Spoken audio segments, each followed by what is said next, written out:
Resuming debate, reprise de débat. The honourable member from Thornhill. Thank you, Madam Speaker. Madam Speaker, the Minister of Foreign Affairs sauntered into NATO headquarters the other day, suggesting he didn't have to do much of a sales job to sell the government's misguided campaign pledge to withdraw Canada's CF-18s from the coalition air mission in Iraq and Syria. The Minister reportedly made much of the fact, Madam Chair, that Canada, according to him, delivers only 2% of the bombing strikes.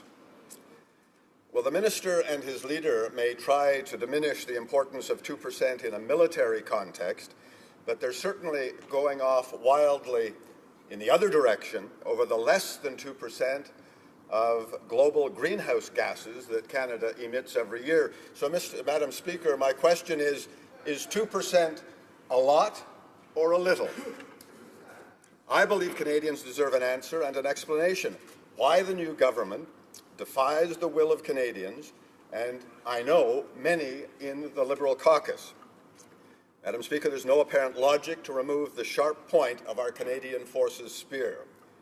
We're told that the surveillance aircraft will remain, that the fueling aircraft that enable strike aircraft from across the international coalition in their missions will remain, that the technology and personnel which paint targets for the smart bombs and other munitions for the coalition will remain, and that our ground trainers who work with Peshmerga and Iraqi troops in battlefield situations when there are few identified front lines will remain.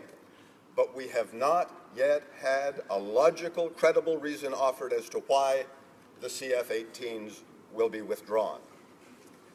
Now, not breaking a campaign promise in a season of broken campaign promises is simply not acceptable justification. So I move to wonder, Mr. Speaker, if it comes down to a matter of a sort of conscientious objection. I understand that an individual might choose to stand back from the actual delivery of death and destruction in time of war to pick and choose alternatives. But conscientious objection by an individual or even a group of individuals on the other side of the House is quite different from imposing one's specific belief on a nation where a clear majority of Canadians support the complete military mission. Now is not the time for Canada to step back and force our allies to take on a heavier burden in the fight against ISIS. The new government inherits a standing obligation made to our NATO partners and our responsibility to protect the freedom, democracy, safety, and security of Canadians. And that's because, Mr. Speaker, call it what you will, Daesh, ISIS, ISIL, is not only a threat to the region, it also poses a serious danger to Canada and the world. The terrorist death cult, and that is exactly what it is, has called on its sympathizers around the globe to target those who do not agree with its ideology, using any means, no matter how barbaric. We've seen in recent weeks, months, now years, just how much death and destruction such calls to violence can cause. It is true that many terrorist plots have been interdicted, but far too many have been carried to deadly completion. Furthermore, ISIS has threatened Canada and Canadians specifically, urging its supporters to harm disbelieving Canadians in any manner possible. We have seen plots intercepted on our own soil, and of course, deadly terrorist-inspired attacks in Saint-Jean-sur-Richelieu, at the National War Memorial just down the street, and not that many meters from where we sit today in the chamber of what ISIS spokesmen have described as Canada's infidel parliament. Across our country, certainly in my riding of Thornhill, Canadians are justifiably concerned. We know they expect their government to take strong action.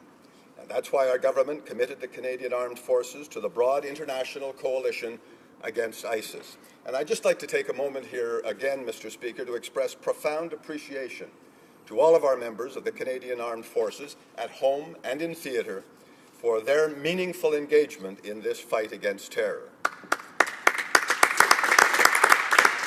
Now, Mr. Speaker, you will recall our government had a three-element commitment to this tragic region of the Middle East. Many hundreds of millions of dollars in humanitarian relief on the ground to assist in the comfort and care of the hundreds of thousands, millions of displaced civilians. As well, since 2009, Canada welcomed some 25,000 refugees from first Iraq and then increasingly from Syria, with commitments this year for 20,000 more in a continuing, compassionate but security-conscious process. And then there was the third essential element, and perhaps in the long run, Canada's most important contribution, our commitment to the international coalition's military mission. And that's because, Mr. Speaker, in the long run, the most important thing that democratic nations around the world can deliver to the millions of suffering people of the Levant is peace, and the ability to return to admittedly destroyed homes and communities, but to return to begin to rebuild their shattered lives.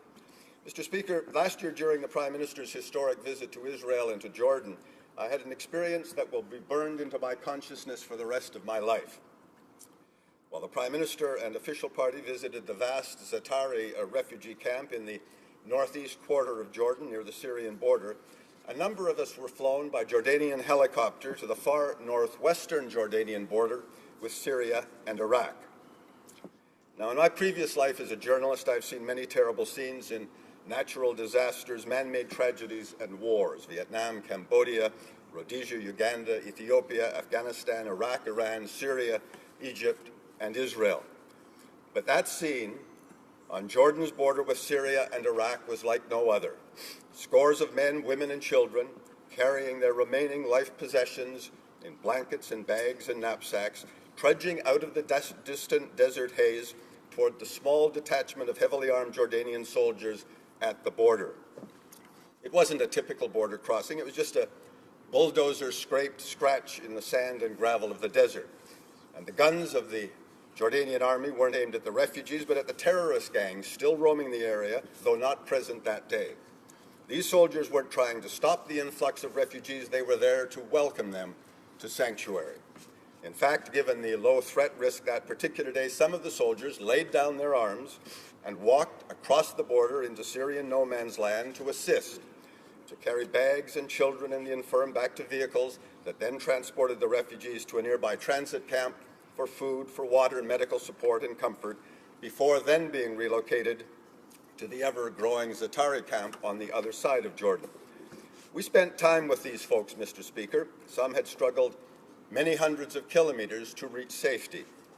Now, some of these people may well be among the lucky few who will be welcomed to Canada or to other developed countries in Europe and elsewhere. But in the camps in Jordan, in Lebanon, in Turkey, many of the refugees still hold out hope, admittedly faint hope at the moment, that they will one day be able to return to their home communities in Syria and Iraq. And the reality for most of these displaced millions, Mr. Speaker, that dream is the best dream that they have. So that, Mr. Speaker, is why the international military mission is so important as a key part of Canada's three-pronged commitment to the people of the Levant. That is why I consider the Foreign Affairs Minister's flippant measurement of the Canadian Forces' valiant service in percentage terms so demeaning to our men and women who put themselves in harm's way for democracy and freedom. I believe an apology is in order. And that, Mr. Speaker, is why it is so important that Canada not leave the heavy lifting of this war to our coalition allies. Thank you.